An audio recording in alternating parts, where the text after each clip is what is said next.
Mattel called it the Breakaway bucket, but if you look into its inspiration, you'll probably find yourself looking at the Dream Wagon, a futuristic Hot Wheels station wagon that was ended with production issues.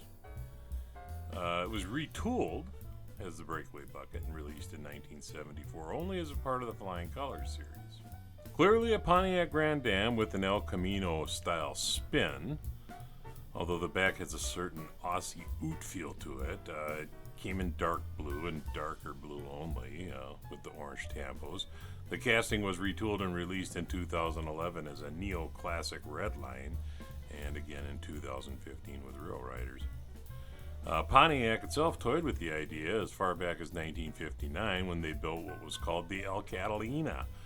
The project was dropped when GM decided the market was too small to bear two Oot-style vehicles, and the Chevy El Camino was more than enough. No sense competing with yourself. They tried again in 1978 at the behest of the GMC division, who had been selling GMC-branded El Caminos under the badge Spirit or Caballero. They were hoping for something more distinctive with the Pontiac, but the views at GM corporate had not changed in 20 years, and the plan was axed once again. I ran across this one on eBay while I was looking for something else. It's complete with no cracks in the glass that I could see, so I ordered it up as well as the decals.